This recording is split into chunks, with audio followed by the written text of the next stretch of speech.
Sharon and Bria, Batman, it's good to see you here as well.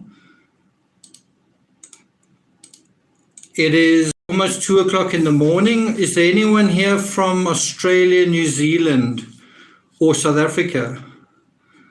Because there's a really big game coming up in 7 hours. It's kind of like Lex Luthor versus Superman, or Batman versus the Joker. It's the Springboks team against the All Blacks, New Zealand. So it's quite a big deal. That's coming up in 7 hours.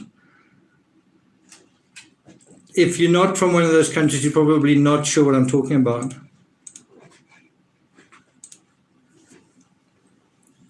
Stephanie is also here. Good to see you, Stephanie. Just trying to bring up the video so I can see it as well. Rebecca Hanna, good to see you. Barbara Monfrini, hi from Texas. So here is Timmy. A lot of people, some kind of ploy.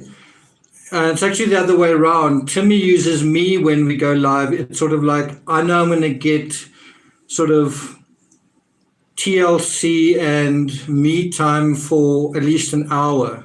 I'm going to be able to sit on my master for an hour, kind of thing. So, it's not really that I said Timmy kind of sets me up. Good to see you, chat. Kitty Meow Meow. Even a vegan may eat worms if it's for, not quite sure what SU is. Good morning from Cairns, Australia. Nurse Nelson, are you going to watch the rugby? Brandy B, Panero City Beach, Florida. Good to you. I wonder if I shouldn't swap these screens around. Maybe put this one here. Okay, Linda T, hi there. Chastity Bricky, beautiful name, hi from Tennessee. Arlene C, Suzanne H, or Susan H. Batman, Thought Criminal, that's an interesting name.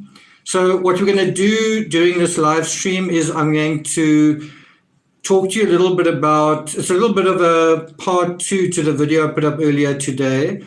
What kind of fugitive is Brian? And we're going to go through that to some extent. Have any of you here seen the movie The Fugitive with Harrison Ford? So we're going to use the movie in a way just to contrast this real life thing that is taking place.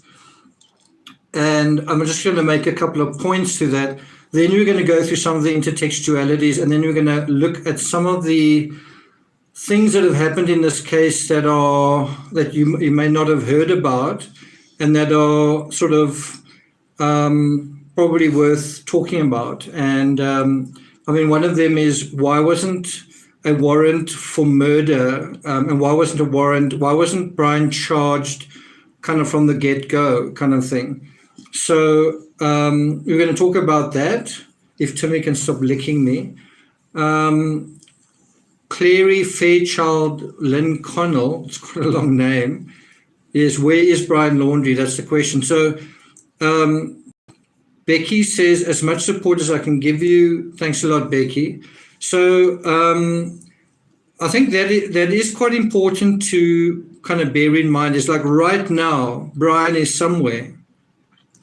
And one wonders, is he sleeping? Is he mosquito bitten? Is he watching YouTube videos? Is he reading the news? Is he watching TV? Is he tramping through a forest somewhere kind of as fast as he can? Is he driving? Is he on a boat? Is he far away? Is he nearby? Is he indoors? Is he outdoors? Is he in an unstable kind of mindset? Is he, all those questions, right? There has actually been a People magazine article that came out, I think, yesterday or the day before, where they spoke a little bit more about the dynamics, and that is such an important conversation to have. And you're only going to get, that takes time to get. It takes time to get hold of the people that knew Gabby and Brian. It also takes a while for those people to be prepared to come forward and then kind of get a real sense of what it was like the three dynamics. The one is, what kind of person was Gabby, what kind of person was Brian, and what was going on with their relationship. So we're going to deal with the dynamics a little bit later on. One thing that does come across is that they were in an on-off relationship that a lot of people break up when they leave high school. I think because they kind of go to college, they go to university. I don't think they did, and so as a result of that, they have sort of stayed together. And I think early on, it was sort of like, we are going to get married no matter what. This is my life partner no matter what. And when you make that decision very young, it can kind of be a cross that you bear in a way until you realize, it's not going to happen. But sometimes you get so caught up in that fairy tale, whatever you want to call it, in that idea that you are, it's almost like alien not to be part of that idea. Some people who have those relationships, that they meet at high school, it's like written in the stars, and then they fight like cat dog, but only they really know what is going on with their relationship, kind of thing. Megan Nisley, thank you very much. Al Boyd says limiting. And so I think one of the questions you've got to ask is, if they had lasted for so long, because 2.5 years is quite a long time, then what was different about July and August, right? If they had argued before, if they'd had their fights before, if they'd had their ups and downs before, if they'd had stress before, if they'd had anxiety before, if they'd had problems before, what was so different in July and August that caused this total catastrophe? What happened that was this total catastrophe? Al Boyd says deteriorating mental health, yes, but caused by what? Becky Judson Marla says the van. Mary Rose says running out of money. Christine Lowry, close for, not quite sure what that means. Chastity says she's, couldn't quite make that out. Thanks, Megan. Okay, so let's go through this whole thing with the Fugitive. So if you've seen the movie, and really what we're going to do is a very simplistic contrasting. So I think maybe the way to do this is to ask a yes/no question. How many of you here think that let's see if he hangs around. How many of you here think that Brian is outdoors somewhere doing some kind of marathon across the wilderness? Thanks, Bria. So if you think that Brian is sort of doing some kind of marathon triathlon, fjording swamps and doing the whole naked and afraid thing, put up a 1. And if you think he isn't, if you think he's sort of, holed up in a little cabin or in some little house somewhere, put a 2. Let's see. So far, mostly 2s. Wow, all 2s. Wow, so I guess I can stop the show because I don't really need to make the point then. So it is possible that you could have a combination. So it could be possible that he may hold up somewhere and then go I almost said the extraterrestrial route, but, and it's also possible he could stay locally and then a break for like a long distance thing. So I'm not saying that what I'm saying I think is true right now, but it's subject to change, right? He may feel that after a certain period of time, the coast is clear and all that kind of thing. But at the moment, I don't think he's out in the wilderness. And I'm kind of going to make my point, although it seems like a lot of you are on the same page, but in 2 sort of areas. So the one is, if you've ever watched Naked and Afraid, it's kind of like an endurance contest. The last one I watched, 3 people quit. I think it was called Tribes. And 3 people quit. The one kind of poked herself in her eye. The other one got really badly bug bitten. And the other one just had kind of other problems. And so it was like this huge endurance contest. It's not pleasant, right? And so to sign up to say, okay, I want to like go out in the wilderness with very little food, with very little clothing or resources, and kind of just wait it out, wait everyone out. Well, it's not as though he comes back, it's all going to be over. You know, he's kind of got to stay wherever he is beyond, 2, 3, 4, 5 weeks. You know, he's going to need to earn a PSR of over 9, which is like unheard of. Kitty Whitty says, why are they naked? Just to make it, I think, more primitive, more real.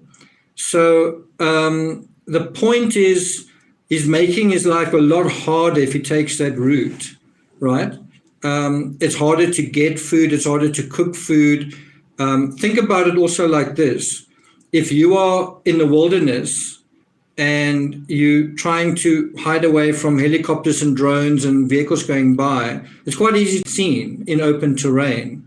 Maybe not in a forest, but nevertheless, to some extent, that fabric is far more transparent, and you can sort of search through it using things like thermal imaging at night, for example. If it's wet, you can hear someone plodding through, you can leave footprints behind. Whereas if you're just sitting in a lounge somewhere watching TV, you've disappeared as well. Who's going to see you? If you don't go out the front door, no one's going to see you. And if you've got a lot of supplies, then you don't need to go out the front door.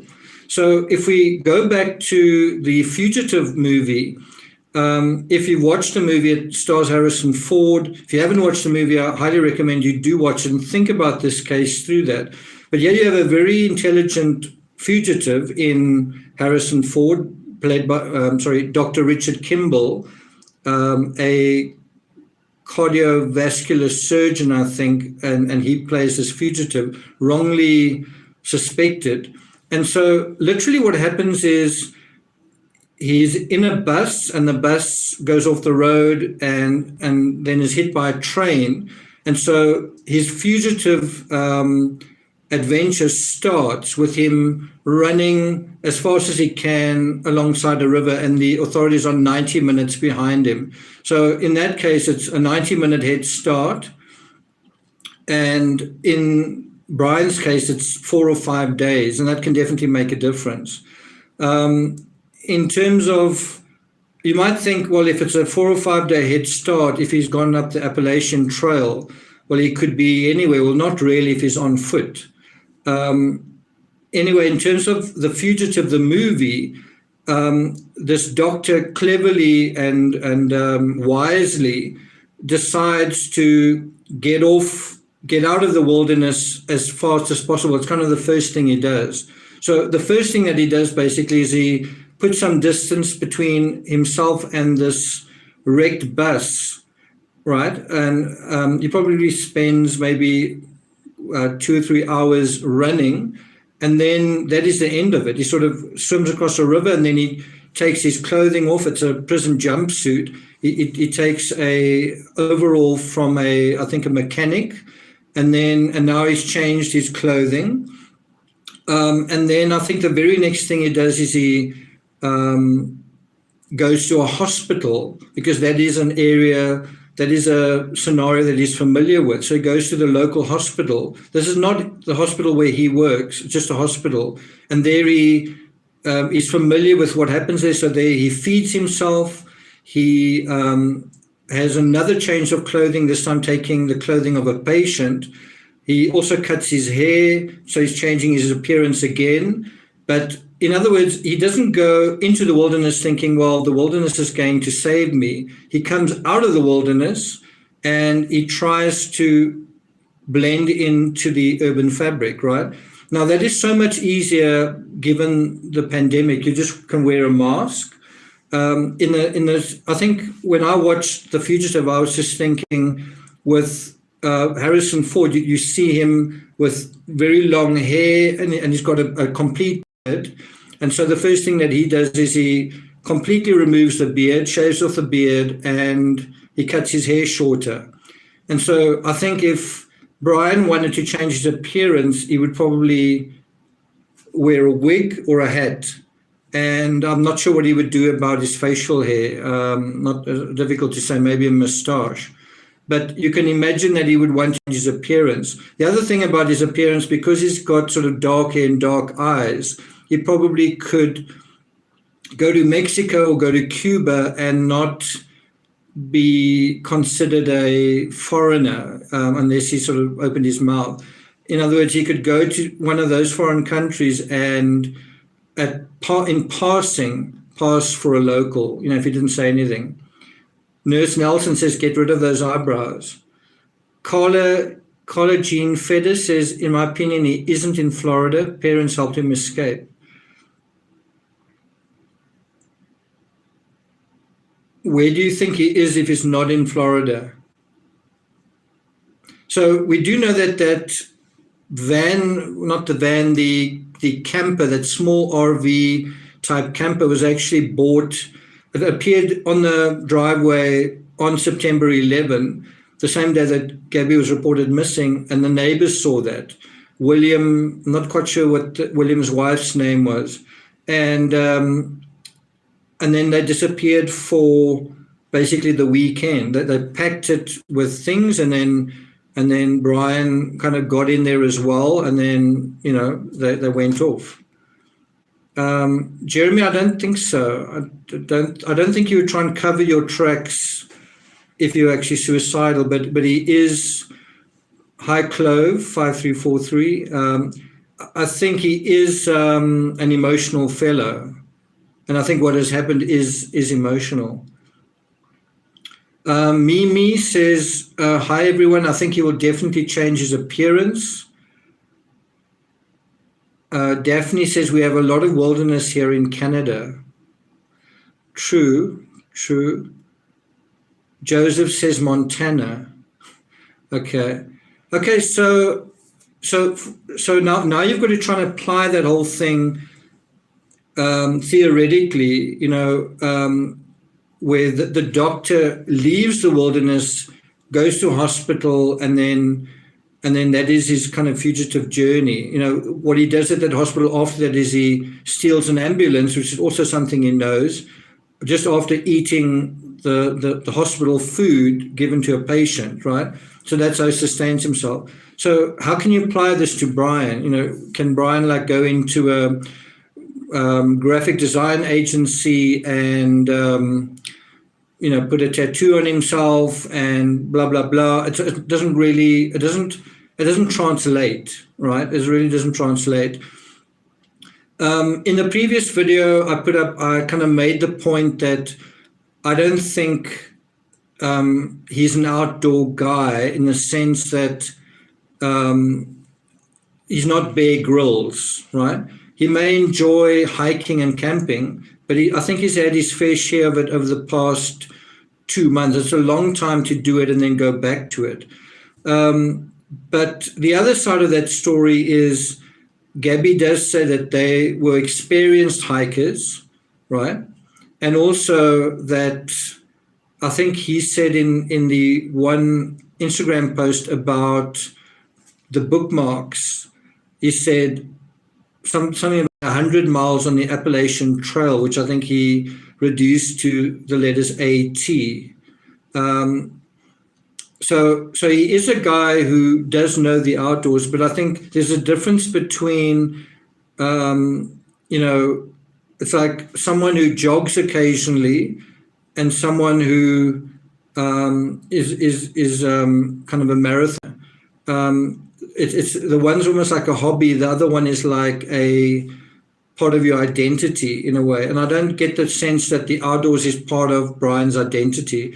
I think it's a passing thing, almost like photography or wanting to be a detective for some young people.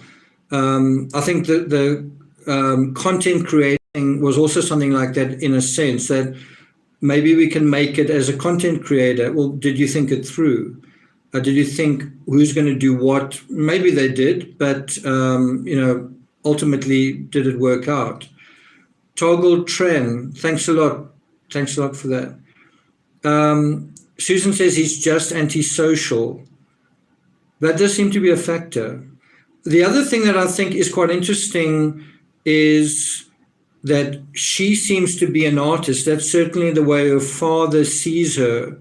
Her father sees her as an artist, and Brian is also quite a creative type. And I can tell you, as a fairly creative person myself, I'm from a pretty creative family. There's a lot of artists in my family. I can tell you that with creative people comes drama. It's just kind of automatic. My brother is a very, he's actually been a full-time artist for most of his life, and kind of done really crazy things, and he always kind of got off with the thing of, yes, but he's an artist. And I would say, well, yeah, I kind of am too. No, you're a writer. He's the real deal. He's an artist. Artists are supposed to be crazy, and they're allowed to be crazy, and everything's kind of normal. And so that's one argument. The other argument is you put two artists together. I'm talking about romantically, and it's a recipe for tension, and because you have creative differences. You have creative differences. And when it comes to things like social media, you may have a creative difference about the style that you want to do something, the way you want to present things, especially when the one is doing the creative, the one is sort of part of the creative execution of the other, right? I remember I've done quite a lot of photography, and I remember at one point, well, thanks a lot, Catherine Lawrence. Timmy's actually not in the room anymore, but thanks a lot for that. Bria Lay says it's odd that his business was called Bizarre Design. I think that's definitely going to be something that gains more significance over time. But the point I want to make is, just again, coming from my own experience, I remember at one point, this was early in my career as a photojournalist, I asked my brother to take a photo. I was actually taking photos of my sister doing kind of a shoot, and my brother came along, and I asked him to take a photo of me as a photographer. And that's one of the best photos anyone's ever taken of me, like in that sort of scenario. But I remember how long it took for him to decide it was the way he wanted it. He wanted just micro little things to line up and this and that. And where I would take 20 or 30 seconds to be happy with a photo, with him it was this huge rigmarole. And in the end, he executed a great photo. But it's the point is, it's difficult being with certain creative people who kind of have a creative vision and they know exactly what they want to do. It's nice if there's one creative person and the other one just sort of goes along with the ride. But when there are two people, you can really have, because a creative person who is worth their salt feels very strongly about how they want something. It's almost like a life and death thing. They'll argue the death that this is how it must be, because they identify so much with what they're doing. It's part of who they are. Connie Lukens, welcome. Glad you made it. Rigmarole. Okay. Do you think they have him on a trail cam at the Carlton Reserve? Kimberly, I don't think he's at the Carlton Reserve at all. I think the car being parked there is a misdirection. Photo. Well, if you go to my website, nickvanderleek.com, and you scroll down, it's in the right-hand margin. You can go over there. Okay, so coming back to the movie with Harrison Ford, you've got Dr. Richard Kimball. That's his identity, and that is also how he kind of solves the thing. He goes to these hospitals, and it turns out to be kind of a hospital conspiracy kind of thing, right? Now, if you take that and you try and translate it to Brian, how does his identity play any role here? Well, besides being an artist, what is he? Well, he's kind of a student, and he's kind of a homebody. He's kind of doesn't have an identity. And so that is what makes it quite difficult in a way, is to say, if you said, okay, so Dr. Richard Kimball is a fugitive, and you had the guy, Tommy Lee Jones, sort of kind of immediately saying, check the hospitals, that is a place we need to be. We need to find out who his friends are and all that. Well, if we were the FBI in this case, you'd also say, okay, who are his friends? Well, it doesn't look like he's got any. So what about something like, his area of expertise? Well, the graphic design doesn't really apply. He's basically kind of like a student. And so that is why I think what comes naturally to students is staying home, watching TV, playing computer games, being on the internet. I think more so than being this sort of Bear Grylls character.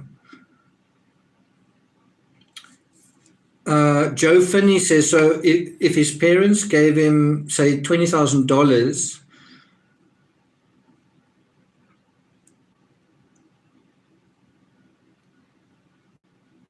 yes, he could be hiding out somewhere. And one thing that I think has emerged is that the parents have had access to various properties and have disposed of certain properties. So it does seem that there's even a likelihood that there may be some property, vacant property somewhere that we're not aware of.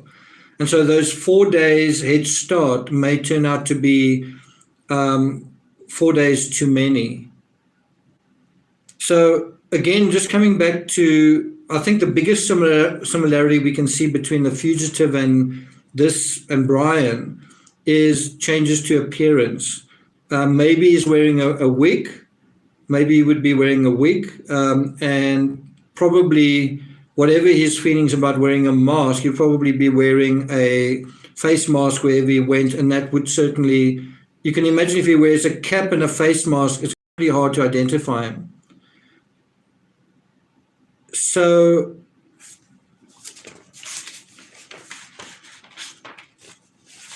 I wonder if I should move on to the next thing, or if I should continue with this. Let me just do a quick poll. How many of you here have been following the Summer Wells case? If you have, put a 1. If you never heard of the Summer Wells case, put a 2. He made himself feel better by putting her down.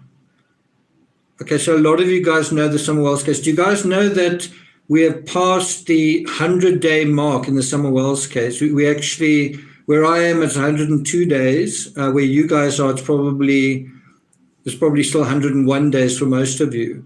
So it's been 101 days since Summer Wells disappeared, and Gabby was actually found in, I'd say, less than 3 weeks. So 101 days is over 3 months. Summer Wells has been missing a lot longer. So how do we account for that? What is the difference between the Summer Wells case and the disappearance and death of Gabby Petito? Can you guys explain that? I mean, I know what I think is the answer. What do you guys say? So the question is, why is the Gabby Petito case so different to the Summer Wells case? Why did it take basically 3 weeks to find Gabby Petito and Summer Wells is still missing? So Nicole Stewart says social media found Gabby. That certainly did help.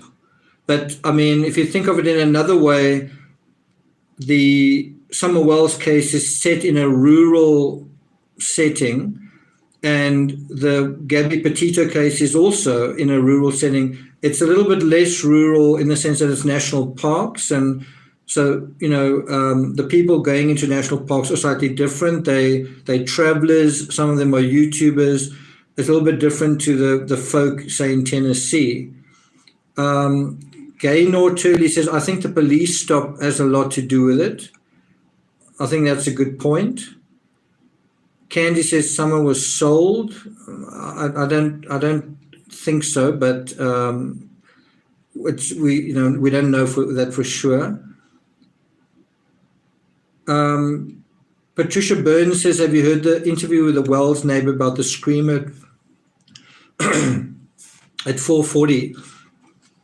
I don't know if you can put a link to that in the comments, Patricia.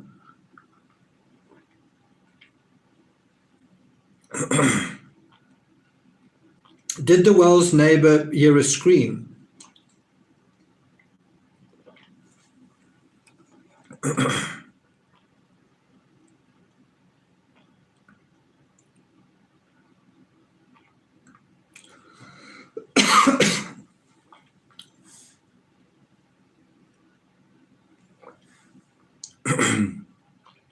Peelan says family structures and Gabby's age. So now we're just going into the area of intertextuality. We are actually going to come back to the Petito. But do you think, let me ask you guys this question.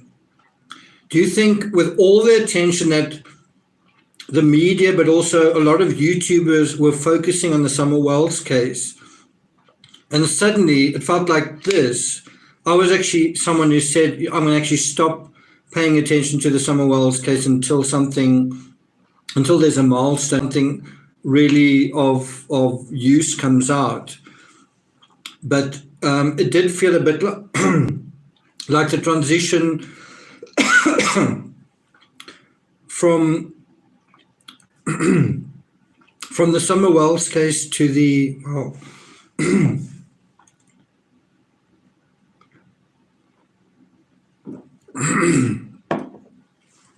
sorry guys, it did feel like the transition from the Summer Wells case to the Petito case was almost instant.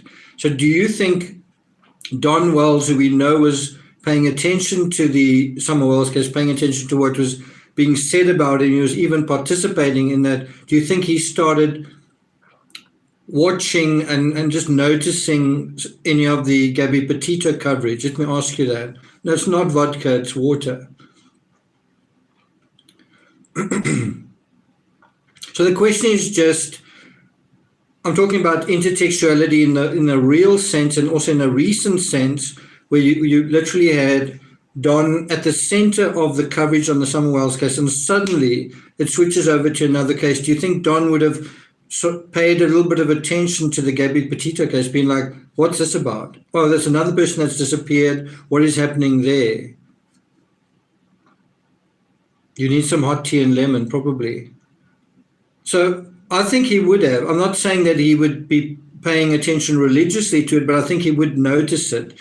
And he might also be aware of certain things that were going on there that's not going on in Tennessee. So let me be a bit more explicit about what I'm talking about. Now, bear in mind, Don may be guilty of something in the Summer Wells case. And so through the Gabby Petito case, you can see what can actually happen with amateurs or with certain other things going on, CCTV footage or camera footage. In other words, it's like a cautionary tale playing out right now, right? So these are some of the differences between the Summer Wells case and the Gabby Petito case. One is the 911 call, right? We still haven't heard the 911 call in the Summer Wells case, and there were actually two. Right, we still haven't heard the 911 call. So what you're already picking up is, in the Summer Wells case, the police are playing their cards very close to their chests. In the Gabby Petito case, that information, I'm talking about the call about the slapping and hitting preceding the Moab incident, that call has been released, right? So 911 call in the Gabby Petito case, no 911 call in the Summer Wells case. Body cam in the Gabby Petito case, as someone earlier said, no body cam. There's been absolutely no body cam in the Summer Wells case. And then this is the part that I think is the crucial difference. inexperienced perpetrator in the Gabby Petito case, Summer Wells case, experienced, perhaps has done this before, perhaps has hidden someone away before, and perhaps the person that was hidden away before for like, I think it's 12 years now, well, you know what to do. Whereas with the Gabby Petito case, did that person know what to do, right? And so is that the difference between taking just 3 weeks to find Gabby and the Summer Wells case is 3 months and counting? Bear in mind, it's still unresolved, right? Now, I wanted to say this earlier, and I'm glad to see over 1,000 of you in chat because I think it's quite important. I'm going to back to the Petito case in a moment. Ashley Banfield was saying, you know, and all the experts in their panel, it was a really good show, but they were saying that the prosecution was so brilliant and the law enforcement are so clever in the way that they're doing the kind of investigation, in the way that they've released the warrant. I'm not sure I agree, and I'll tell you why. If Brian is somehow responsible in the Gabby Petito case, and if Brian was watching the Summer Wells coverage, whether he was aware of it or listening to it, or and by the way, when he drove back from Grand Teton on Route 1 via the I-75 South to Northport, Florida, he would have driven through Tennessee, right? That would have taken him right through Tennessee. But you know, the point is, if he was aware of that, he would have also been aware of, wow, this little girl went missing, and technically, in terms of what has happened in the Summer Wells case, as of right now, someone has gotten away with something. It could be murder. I don't think it is. It could be disposing of human remains, but someone has gotten away with something. And in real time, someone may be looking at that going, well, you can, you know, if you can't find someone, then that happens. And you had quite a few cases in Colorado on the heels of one another. You had Chris Watts, Patrick Frazee, Letitia Stork, Barry Morphy, all of them playing out in Colorado.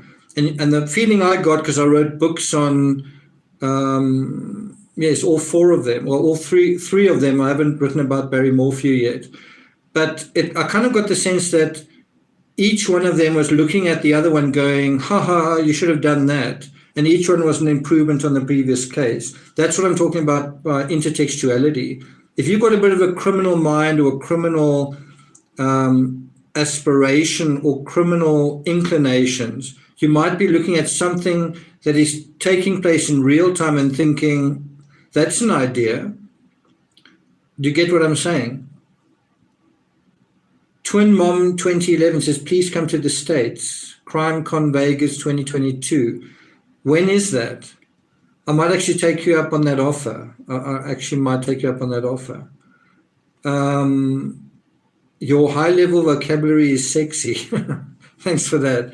So that's now, thanks a lot. You've thrown me from what I was talking about. So coming back to the intertextuality, let me ask you a question. Drugs are a factor. Drugs are part of the fabric of the Summer Wells case. Well, see, for a moment, there's 1, 2, 3, 4 people in chat. Drugs are part of the fabric of the Summer Wells case. Do you think that they are part of the Gabby Petito case? Twin Mong 2011. If you send me a tweet at Crime Rocket, then you can also DM me. Then I'll give you my email address, whatever. Let me just put that question again. So drugs are part of the fabric of Summer Wells, do you think that they're part of this case? So Bob Levi's says weed maybe. Ginger Snap says, I don't think drugs are involved. A lot of people saying no. Miss Jane, Australia, I feel the same as you. I think it could be a factor. I don't think alcohol is a factor, but it's possible that weed was. I think somebody said that you see it in some of the designs that Bizarre Design did. I don't know if that necessarily means anything, but I'm going to take it to a completely different level and just say people, and I guess I'm a very unusual exception to that. Creative people often are regular users of substances. It helps them be creative. It helps them mellow out. Sometimes creative people are sensitive. Sometimes they're oversensitive. And so often in an artistic community, you'll find artists and artistic people using substances more than other people. And that can also cause arguments where two people are on the substances at the same time, and or the one's coming out off the substance or something, and something needs to happen. They need to do work, and you have this creative difference. And so you can have that a factor as well. So that's something I don't know. I'm just putting it out there. To tell you the truth, I don't really use substances, but I drink a fair amount of alcohol. I never get kind of inebriated, but as a writer, I've certainly upped my intake of alcohol. And I've always thought of Stephen King saying, someone asked him, do you drink? And he said, well, I'm a writer.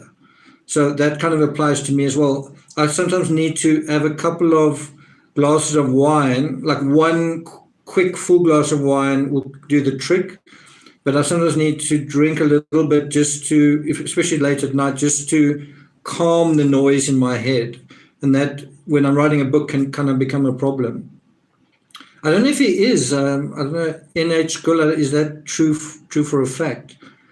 Fair amount of alcohol. Yeah, who can say what fair is? Forever Young says alcohol is a drug. Fair point. I don't think alcohol is a factor in the Gabby Petito case. I could be wrong. I do think something else might be. Of course, alcohol and drugs are a factor in the Summer Wells case. So I just wonder whether Brian paid any attention to the Summer Wells case.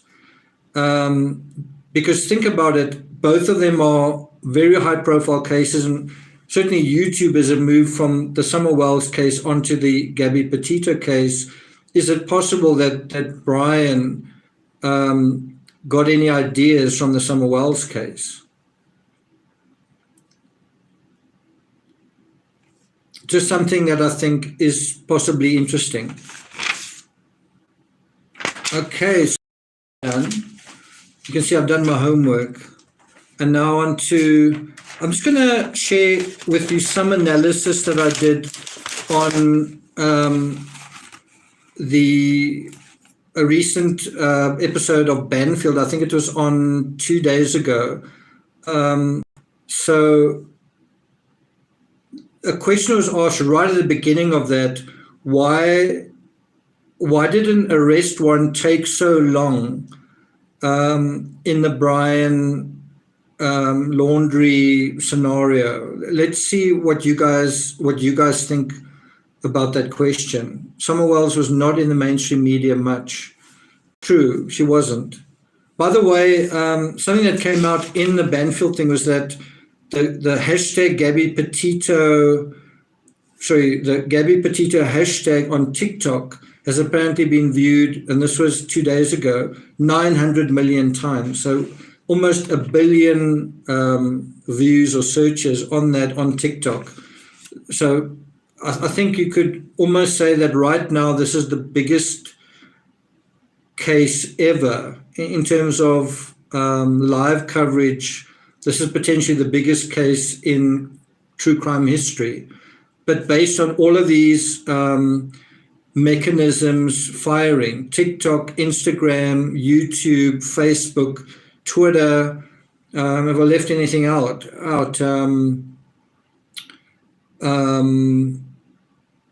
And then obviously the mainstream media as well, all of it kind of working at the same time. For Kids Gov, hi, watching from New Zealand. We're playing you guys. I hope you're going to be watching that game. Paula wins says darkness surrounds everything about this case. Pinterest, that's right, Dame Von Bon Daisy. Gen Z true crime for sure. So what I found astonishing is, for the first time in my experience, you're seeing social media and the mainstream media taking hands. I don't know how long it's going to go on, because the mainstream media tend to move on much sooner than some social media. But at the moment, the mainstream media are totally on this, and social media also. They are only looking for evidence. And the other thing that I think is quite astonishing with the Gabby Petito case is that law enforcement are actually friendly towards sort of social media. They actually kind of almost feel like they are helping them. Whereas in the Summer Wells case, social media is almost like being identified as the boogeyman. Like, please stop sending us social media tips, right? In the and obviously it's a little bit of a different scenario, but in the Gabby Petito case, social media has been absolutely instrumental in really fleshing out that timeline. Yvonne Phillips, thanks a lot, Yvonne. Biggest case in true crime history, and perp can't be found. Absolutely. So that's why I think you've got to quite quickly, there's that saying, not sure if it was Einstein who said it, if you doing something with a particular result, stop doing it. If you're doing something with a result that you don't want, stop doing it. Don't keep. It's almost like a fly flying against a window. You're not gonna break through. Find another way. And that's gonna change everything. And so I could be wrong. I've made a call. And it could be that tomorrow Brian might be found in the Carlton Reserve. You might come walking out of it saying, guys, I'm sick and tired of mosquitoes. Take me to jail. That could happen. But I've kind of stuck my neck out and I've just said, if we do look at the previous patterns of behavior and we just use some tried and tested true crime rocket science, we say, what is this guy's identity? Is he a Bear Grylls or is he a nerdy graphic designer? Is he a kind of like a tough hombre, or is he a coward, a cowardish wimp kind of thing? And so anyway, I'm just saying I could be wrong. Maybe the hiking identity isn't wrong with him. I'm just saying I personally don't see that. And obviously, in the fullness of time, we will find out what he really did do. But I wouldn't be surprised if he's on the run long enough. It can be a combination. It can be a combination of being on the run and hiding out somewhere, not moving. And quite a good analogy to this is also, in terms of being a fugitive, is the guy who killed Versace. I can't quite think of his name now, but he was also, I think Versace was the fourth person that he killed. So it was actually a serial killer. But he was actually on the run. But then he would sort of move in sudden bursts. He would steal a car and move in sudden bursts and then hide out and stay somewhere. And in the end, I think he shot himself. So, Brian is no Bear Grylls. Andrew Cunahan, yeah. Not quite sure of his name, but that guy actually went all the way down into Florida and he was hiding out in Florida. Florida is not a great place to hide out because it's sort of, you can kind of close it out, and so you can kind of be trapped in Florida. Kananen. Okay. So if you want to kind of investigate this case in your own time, watch the movie The Fugitive, and also try and watch The Murder of Versace. I'm not quite sure what the documentary is actually called, but you see how that guy was fleeing the law and getting away and changing vehicles. And one of the things that's quite tragic with that is they were actually tracking this guy because one of the cars he stole had a phone. It had a phone in the car, just like a car phone. And the FBI were actually tracking him, and they were actually closing in on him until the media kind of spoiled it. And the media said something that alerted him to what was going on. And then he ditched the car, and then they lost track of him. And so if the media hadn't done that, they probably ultimately would have saved Versace's life. And that is, I think, just a kind of a prescient example of how the media can mess up an investigation, and why you maybe wouldn't want the media sometimes to know certain things. His favorite author is a strange character. Okay.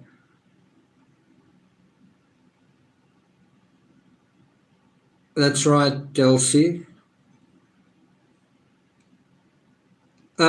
Someone says Brian is a wannabe, a poser. I think that's true of a lot of people that are 22, 23. You must remember he's trying to be a man. He's trying to emerge, right? And he's now, two things have happened. The one is the disaster of his childhood sweetheart relationship. And the other one is, I'm not going to let that be my swan song. So he's trying to almost, I think if that Facebook post he said is true, if the Facebook thing is something you can rely on, if it's credible, I think he said, I just want to be free. And I think that is a kind of a naive but very strong impulse that a lot of young people have. He's probably terrified with this idea of being incarcerated for either the rest of his life or certainly his his youth will just disappear, and no more hiking. But wouldn't that be what whoever did whatever was done to Gabby? Isn't that what they would deserve? So something I want to respond to here. Brenda spoke about John Walsh doing that. There's talk. I don't really like to do this because it's rumor as far as I'm concerned, but John Walsh has spoken about what he believes happened to Gabby. And I'm not going to say what that is here. I'm sure some of you know, but apparently he kind of let slip on CNN, and then he was immediately cut off.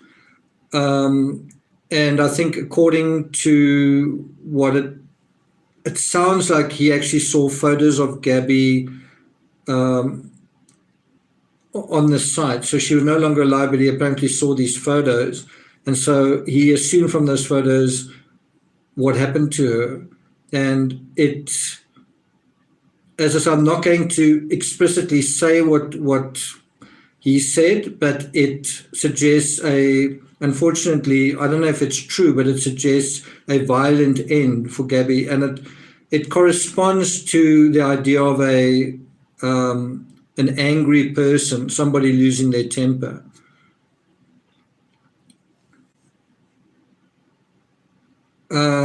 Daisy says, based on Gabby's post, they smoked weed, and even those stated didn't drink were pics with either wine or champagne. Yeah, well, I mean, I think they would drink as much as ordinary young people drink, but some young people you see cans of beer all the time, and with them, you don't really see that. Bob and Laura, thanks a lot, Bob. Thanks for that. Okay, someone asked for a poll. I don't know if it's in bad taste, but I suppose it is a question. How many of you think that Brian is alive? If you think he's alive, put a 1. If you think he's not, put a 2. I personally think he's alive.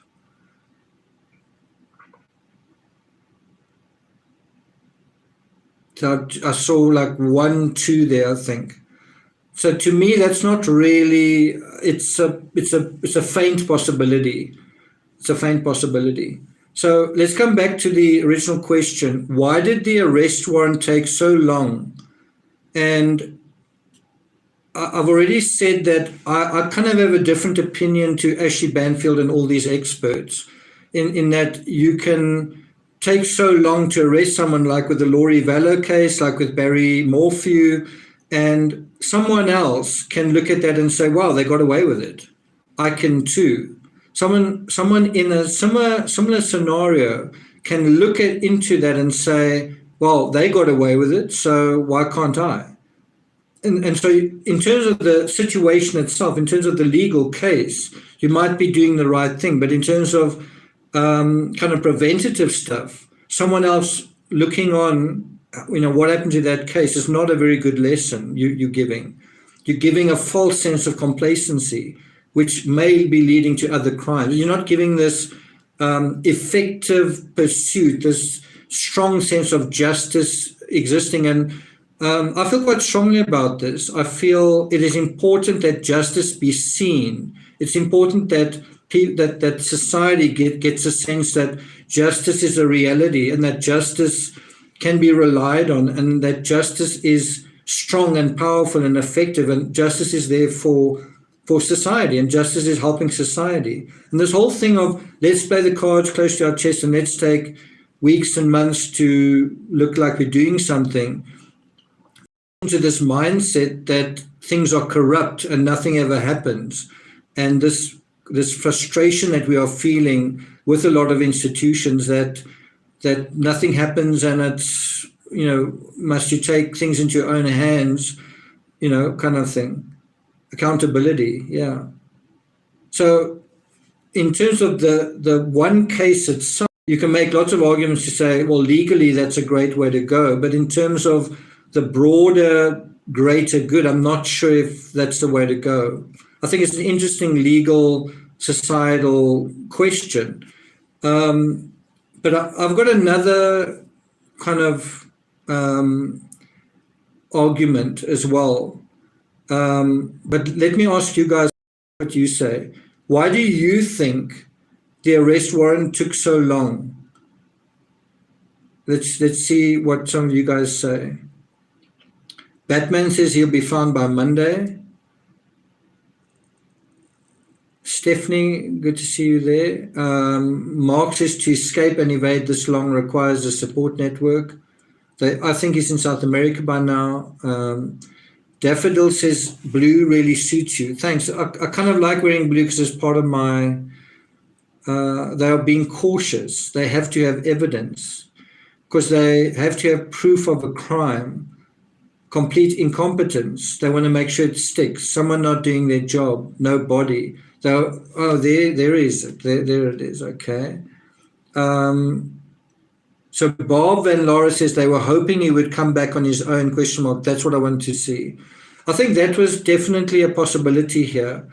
Bear in mind, young people can be erratic. Young people can be moody. Young people can be very afraid, and then they may have a different feeling. He's only 23 years old. So I think that definitely played into it. Is you don't say Brian Laurie wanted for murder, because by saying, well, first of all, doing nothing for a while, he may, if it is a naked and afraid scenario, he may just come back out saying, I tried to run away and I failed, and I'm just so tired. I'm tired of the bugs. I'm tired of eating grasshoppers.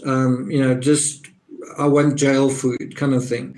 So I think that is a factor, allowing this youngster a chance to come home with no consequences. Parents do that all the time.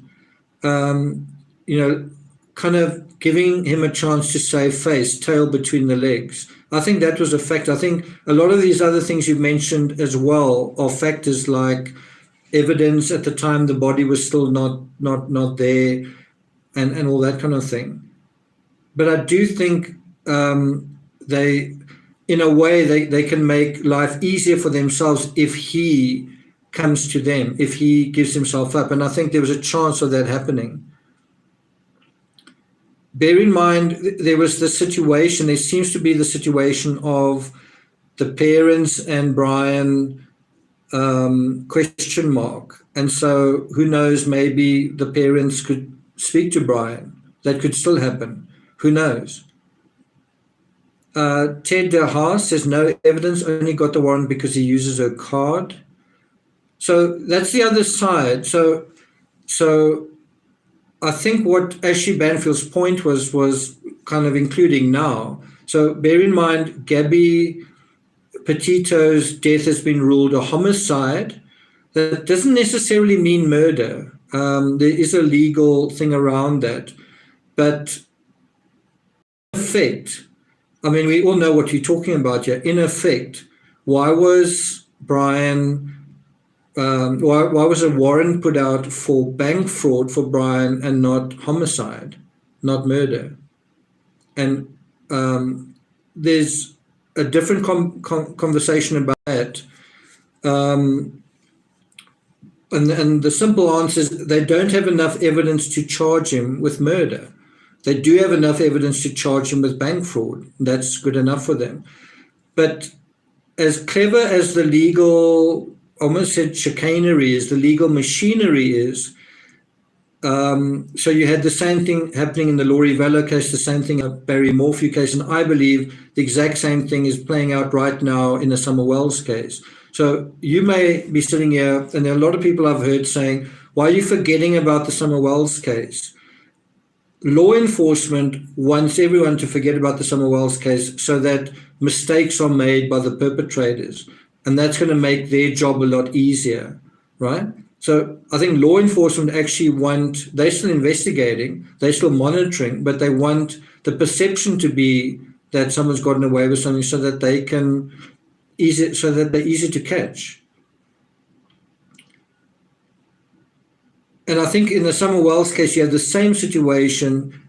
Charges would have been brought if they knew that they could stick, and at this point, they don't know that. Maybe there's one individual where they know the charges will stick, but there might be another one where they want to try and get the same, or even a third person, or even a fourth person. Something I didn't know, and I heard this on the Banfield show. Did you guys know that Gabby's phone powered off on August 27th? What I don't understand is I thought the text no service in Yosemite was sent on the 30th, wasn't it? Wasn't it sent after August 27th? On what day was the no service in Yosemite text sent? Anyway, apparently Gabby's phone powered off on August 27th, which I think corresponds to when I think she was last alive. They need to get toxicology and have completed autopsy cause of death before charging anyone. In terms of toxicology, we've spoken about substances, alcohol. It does feel like there was an incident at the Mary Piglets at that Tex-Mex restaurant in Jackson Hole. Is it possible someone was drinking there? Is it possible that that substances did have an impact at that particular restaurant? Was someone drinking? Could toxicology be a factor? It could be, I guess. It's unfortunate that the restaurant manager won't talk about really what happened, which I find a bit odd. So Mary Rose says no service in Yosemite was the 30th. That's also what I thought. And so I don't know, how do you send that text if her phone powered off? Did Gabby have an iPhone? A lot of these artist types do, and especially graphic designers do. If she had an iPhone, then perhaps someone used the iCloud. Yolanda Cricker said she didn't drink. Okay. August 30th. Thanks, Stephanie.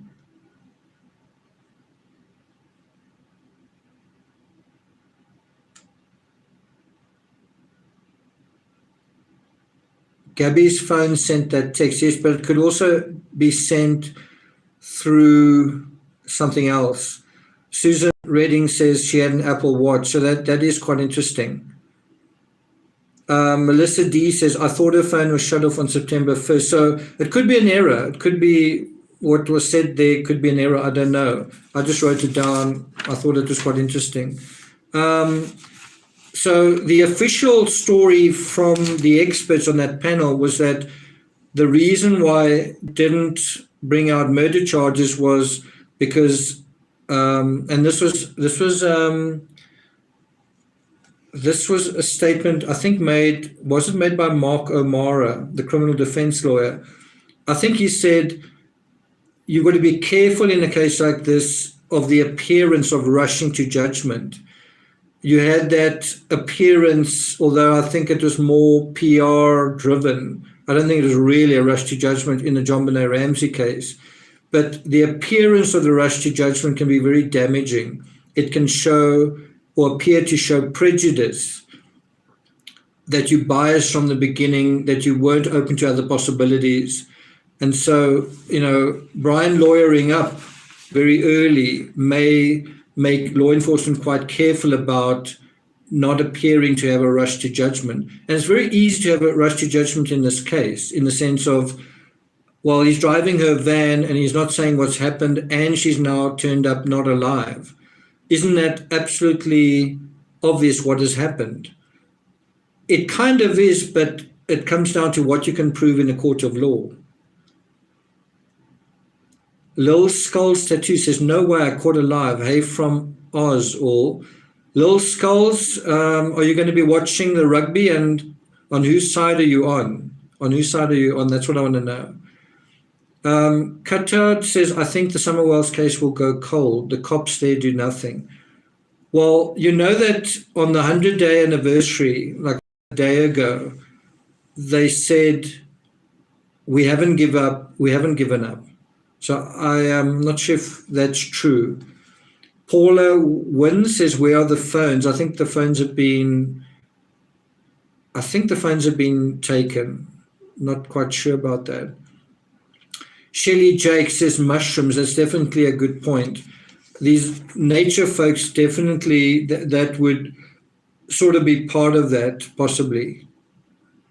Amber Gillette says, was Gabby adopted? No, I don't think so. MBA OK says, I'm curious about her watch. Not enough proof. That's right. Sheila Koza says Gabby didn't drink. It doesn't look like she did. But I'm just saying that, it seems like something happened to Gabby after they had lunch. And so was what they ate or drank a factor with one or both of them? Just a question. So in terms of why wasn't he charged with murder, not rushing to judgment, they're still building their case, they're not showing their hands, and they're not getting the clock going. So as soon as you charge someone for murder, you start the clock. We saw that in a real way with the Laundrie Vallow case, which is definitely a very complicated case. And so the police there, in that case, I think were totally justified in waiting. There is the speedy trial rule. As soon as you charge someone, you've got 6 months, which, I don't know, it's quite a long time to charge them. And so I think Mark O'Mara said you can get all that you need to get by just using the bank fraud warrant. In other words, you can, but the thing that I think is just kind of so obvious is if you look at the resources that are being brought to bear, right? A lot of the photos you see of personnel on these weird, like tank, like amphibious vehicles, sorts of things going all over, and helicopters and drones and everything. And you say, well, this is all about bank fraud and $1,000. You know how much this is costing just to look for Brian? So, I think it's one of those weird things. Legally, they're looking for him for bank fraud, but logically, this is a manhunt for something else, right? And it's just a funny way that the law works. It's obvious what is really going on, but technically it's something else. Heather, whatever, says very dangerous search, lots of predators. Sandra says, not sure about that. Julia says, I think he may have abandoned her alive and injured.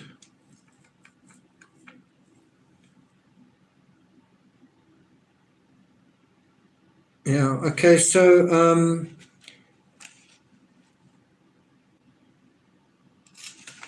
that's that page. Last page.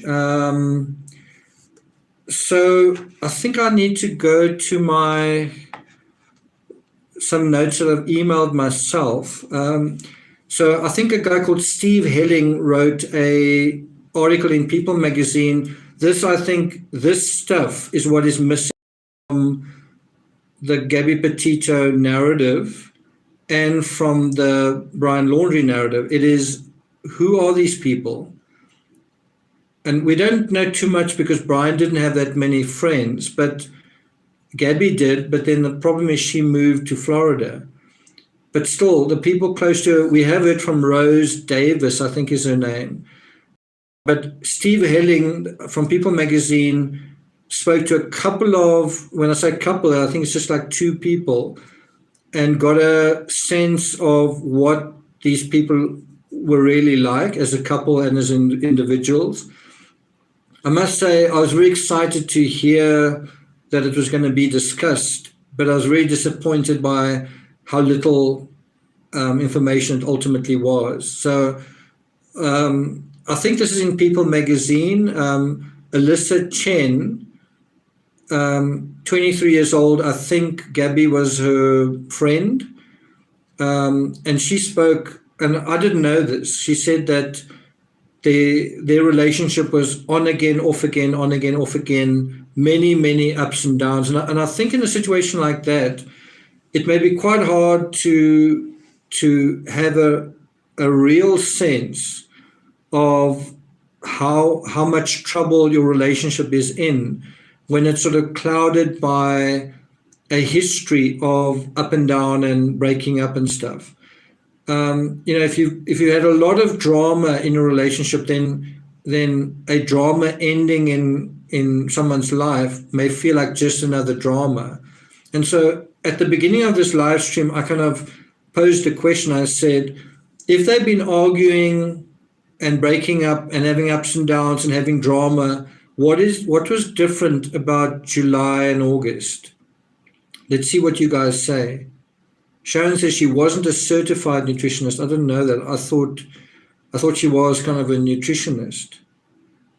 R. Carver says, I'm late. Hi, Nick. Hi, R. Carver. Mark Lane says, this is a great channel. Thanks, Mark. CrimeCon is April 29th. I might actually be there for that. Brian at times heard voices and nightmares. Sounds like, well, I've heard that. I don't know if that's absolutely true. No, she didn't go to college. So they were stuck together. So let me say that again. They'd argued before. They were in a 2.5-year relationship, broken up, and apparently even had relationships with other people, and then come back together. What was different about July and August to all of the other dramas and breakups and ups and downs? Chris Ryan, if you look at Gabby's Instagram post on January 11, it says they are listening to Morbid podcast. So yes, Brian was likely familiar. Yes, he was. That's the other aspect that I think is very important to stress, is that they were true crime fans. They were paying attention to this stuff. And so someone who's got a little bit of a true crime knowledge or awareness is probably going to be a little bit better at eluding the authorities than someone who's not. I'm not saying Brian's doing a brilliant job, but so far he's outsmarting kind of the FBI. How is he doing that?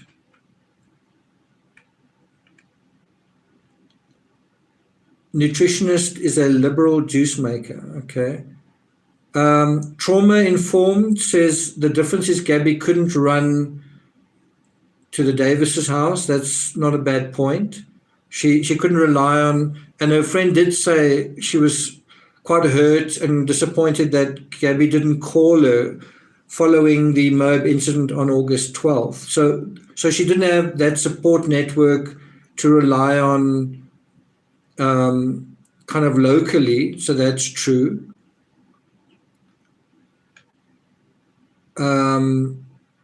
Mommy could not coddle her. Okay, so I'm looking for a particular answer. I don't think so, Corporal D. We did do a poll on it. Most of us don't think that. Stephanie says no escape from one another, no break. So I'm going to tell you what I think. I think the difference between the dynamic, the relationship, the fighting, the main change between Gabby and Brian before the summer epic and the events that escalated was the social media project that they were working on. And this comes back to creative differences, all the things you guys have been saying, nowhere to retreat from a fight, but also the fact that they're in this bind. They're in this bind of, I've quit my job to do this, right? And so I'm invested in this, and you are too. I need you to be invested in this too. Plus, we are in a engagement. And then within that double bind, I don't know if it's even a triple bind, you actually have a scenario where she's superseding him. So personally, it might be because I'm a guy and I'm looking at her and I don't notice it with him. I could be wrong. But personally, I see her emerging as a beautiful young woman. She appears to be becoming more and more beautiful. She appears to be becoming more and more confident.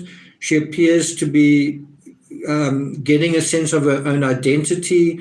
And I don't get that same sense from him. I get the sense that he's remaining insecure, that he's moody and, how can I put it? His feelings of inadequacy are being triggered by all of this activity on social media, by her evolution through that. And I think in the same way that he feels like that's invalidating him, I also think he feels like he's losing her, in the sense that she's seeing this as well, and it's becoming a fait accompli, that it's obvious that they have different strengths, that they're different people, and that it's not really working out. But they're caught in this double bind where even if she's realized that, she sort of feels, I need you as a photographer, I need you as a driver, I've relied on you before when things have been dysfunctional, and I just need to finish this up. And he maybe has decided, no, I'm not going to finish this up. I'm not going to be used. I'm not going to expose myself to this garbage. And then another incident happens, like a Tex-Mex, where he's further invalidated, where his weakness, his inferiority, his failure is made explicit. And then he takes it out on her, does he? And what happens? Resentment, anger, all those things, jealousy. And so that, I think, is the difference between their relationship prior to the summer epic and the summer epic. What's happening in the summer epic is they caught up in kind of a social media experiment. And what does it show? It shows her to be better than him. It shows her to be more effective than him. It shows her to be more functional than him. And not completely. It's not like black and white, that she's great and she's perfect and he's bad and he's a loser. Her, what word can I use? The problem that I think she was stuck with was that she didn't go it alone, that she felt that she needed him as part of that project. It's unfortunate that she didn't say, I don't need you, I don't need this. And and someone described it as being codependent. I wonder whether that's not true. I think I was quite codependent in my mid-20s with a particular person I was with, where I think it's important to be in a relationship if you can be independent first and then interdependent rather than older. I think being codependent, young people are, I think, almost naturally codependent. So Denise says they were using each other, and I think that was becoming clearer and clearer. You know, have you ever been in a relationship where you're saying you love one another, or that word is being used, I love you, but the argument's also going on, and it's like, I don't even like you. You're saying I love you, but the argument's going on, and it's like, I don't even like you. And I don't even like me when I'm with you. I don't even like the person I am when I'm with you, but we love each other, and we're supposed to get married. You know, it can be that ridiculous. Energy Arts Academy says I was codependent till 28 years old. She needed him to drive the van. Becca Boo says, how late am I? Well, you might get about 10 minutes more. Sarah Hathaway. So I think another question I want to ask, I'm not really going to answer in detail because I'm going to be doing a video about it. I did kind of address it on Patreon. I was quite pleased with the response there. Why is this case such a big case? And I think it depends who you are, how you're going to answer it. Like for me as a true crime writer and a true crime creator, I look at the narrative, I look at the story, and I see a story. I mean, there's a story that is going on. You know, who is Gabby, who is Brian, and the story is going on. The story is still a thriller in terms of, you know, anything can happen with Brian. You know, tomorrow, an hour from now, anything can happen with Brian. So the story is still continuing, right? But I mean, when you hear about stats like 900 million people search the Gabby Petito hashtag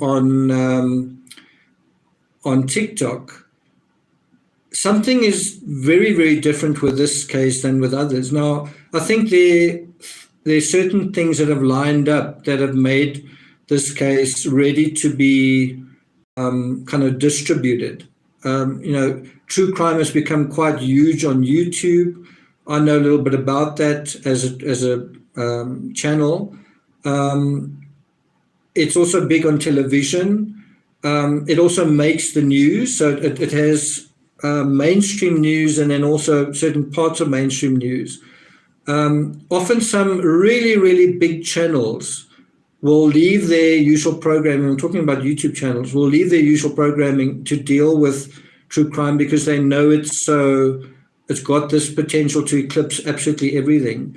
But to me, the basic reason why this case is catching on is all of us were 22 years old at one point. All of us were caught up in a doomed love affair. I know I was a little bit older, and I'm still pretty heartbroken about it many, many years later. That this story brings back those memories, and I wouldn't be surprised if it's the same for you guys. It's the story of, but you know, it's not like Barry Morphew and Suzanne Morphew. That is middle-aged love, and it's tragic. But there's something far more heartbreaking about, you know, the innocence of youth that is trying to assert itself. And within, you know, it's that fragile trying to go out into the world and make something, and at that moment having it taken away, right? It's not really just the tragedy of Gabby, it's also the tragedy of Brian. Some people want to hate Brian, but, you know, the tragedy is also that Brian, whatever happens to Brian, Brian's also lost his life. If Brian runs away, or if Brian's caught, his life will also never be the same again. Toggle Tran, Gabby's phone activity as well as her social media activity is a crucial point to determine when she was gone. I think Gabby lost her life early in the afternoon of August 27th, like 3 p.m., 4 p.m., something like that. I think transactional relationship, and relationships can become like that when you're trying to start your career and you've got things that need to happen. And if one person isn't keeping up, and that becomes more clearer over time, then that is very, very invalidating. If there's one thing about social media can make you very unhappy and miserable, and it can be a very clear indicator that you are a failure, you're a flop. And in one moment you can be on top of the world, social media loves you, and another you can be a nothing. You cross the line, the end of you, cancelled kind of thing. Camby Birdshed says, makes me think about the past toxic relationships I've been in. Twin Mom says, Gord, what I did at 22, 23. Twin Mom says, kids have a code word for your parents. MBA OK says, definitely the same for me at age 22, and sadly I was stubborn. But I think it's all even a lot bigger than that. I think it's not just that we are thinking about ourselves. It's not just that it's resonating with, it's like, when I was 22, do. It's not just that. It's also, it's this story within a pandemic. It's a story within this context of global anxiety. And here are two anxious individuals that were trying to find their way through that. And it came to this disastrous, terrible end. And there's something emblematic about that I think speaks to our whole situation. In a weird way, I think Gabby Petito is almost like asking us, is our journey as a world, I'm talking about everybody in the world, all the countries together, is our journey going to end abruptly with some kind of catastrophe because we can't handle our anxiety, because countries can't get along, because we can't agree what coronavirus is or how to deal with it, and other major problems? And are we going to revert to being primitive? Are we going to run away? Are we going to deal with it? Are we going to fail to deal with it? What is going to happen? So I think that aspect is resonating in a subconscious way with us. And that is the thing that is speaking to people. It's in a weird way, a kind of voyeurism through the coronavirus pandemic that the Summerwells case was touching on in a much lighter way. The Summerwells case is almost like about a lost summer in America, whereas the Gabby Petito case is almost like a world lost, a world losing its way, a country losing its way. Through, if one person loses their life, it's like, if you've loved, if this is the love of your life, it's like you've lost your world. Right. And that is a part that I think a lot of people aren't really thinking about. I know in the Chris Watts case, because people hated Chris Watts so much and because people hated Nicole Kessinger so much, I don't think they ever really thought about, if you desperately loved one another so much that you take such a horrible step to make sure that you can be with this person and then suddenly it's all over. Can you imagine how devastating that is? You've destroyed your own life for love, and then you lose the love as well. And in a weird way, it's the same thing with the Gabby Petito case. And as much as you may not like Brian, whatever he did, what he's carrying with him as well is, bear in mind he was in this relationship for 2.5 years.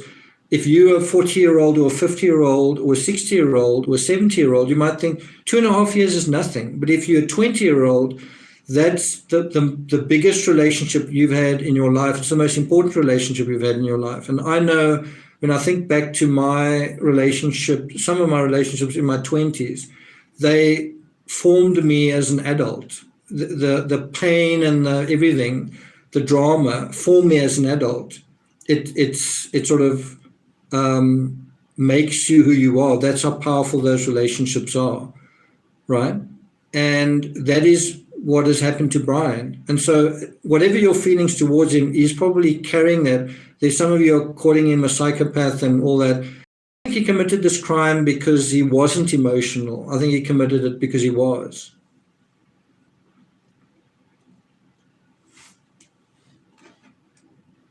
It's probably a good point to end up on. Corporal D, I think there are more people than ever into true crime now. Now we watch two young kids in a jealous rage. Gabby needed Brian for herself. I wonder if there was a point where Gabby felt like the pennies dropped, this isn't going to work, or didn't she reach that point, or did he reach that point?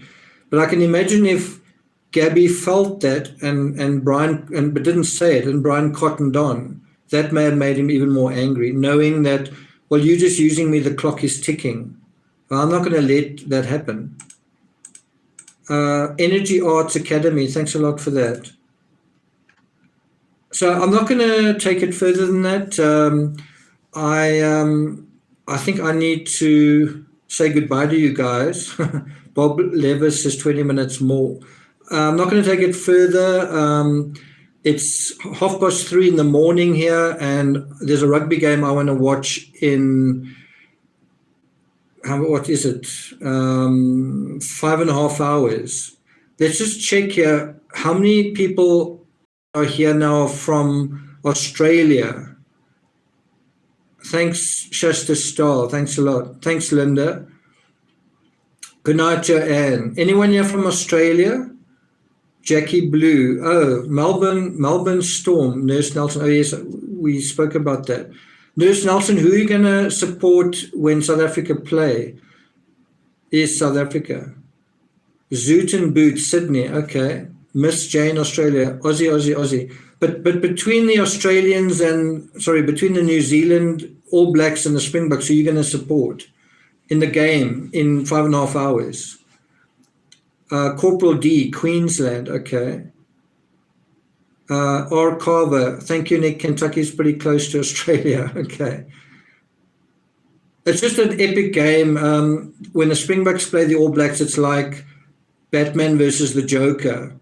It's like, not quite, I guess, the same, Superman and Kryptonite. It's just a classic battle between two rivals, and that's taking place a little bit later. I'm sure you have it with American football as well.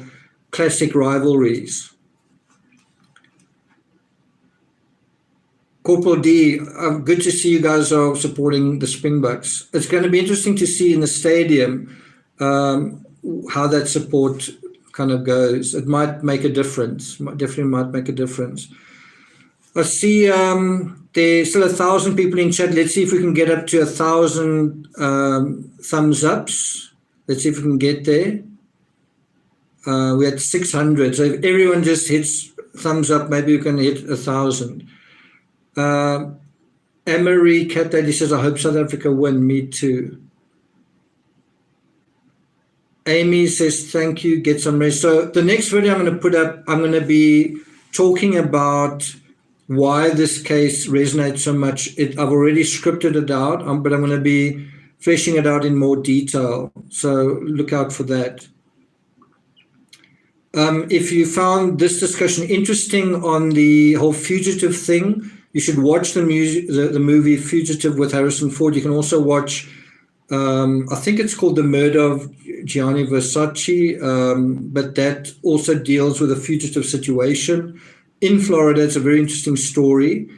And then also the previous video I put up also deals with why I think the search strategy of the FBI is possibly they're on the wrong track.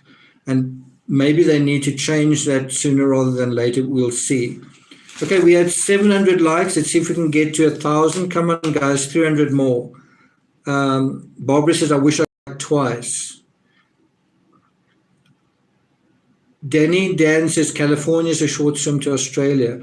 So someone did mention here that CrimeCon is in Las Vegas, I think in April 2022. So I'm going to see if I can make it. I'm going to see if I can make it to the States for that. I'm not sure if I need to register there, if there's a deadline to do that, but we'll see.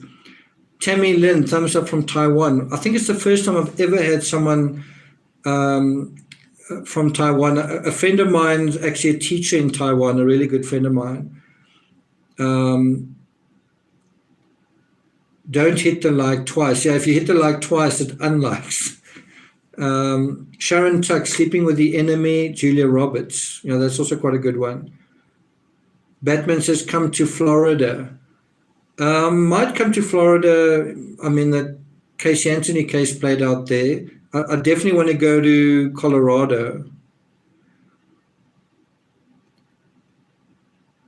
And Connecticut, I just quite like the setting. Bria Lay says, I love Florida. By the way, guys, Bria is in France, and she's also up at 20 to 4 in the morning. So kudos to Bria. Patty Cake says it was Farrah Fawcett, not Julia. Okay. Stephanie Gaffney says he had a breaking point. It looks like we're not going to hit 1,000 likes. That's too bad. So I think I'm going to be off. Just a couple more. Suzanne H. from Arizona. Good to see you. Linda F. Thanks very much, Linda. I'm going to be going to sleep very soon. Essex Natalie, thanks from Thailand. Wow, Thailand all the way out there. It must be also quite late there as well. Okay, good night to everybody. Thanks to the mods. Thanks very much, especially to you, Bria. You're up late. Jean, thanks a lot. Sharon, I think Stephanie's still here as well. Thanks, guys. Sleep well, and see you guys next time. Take care.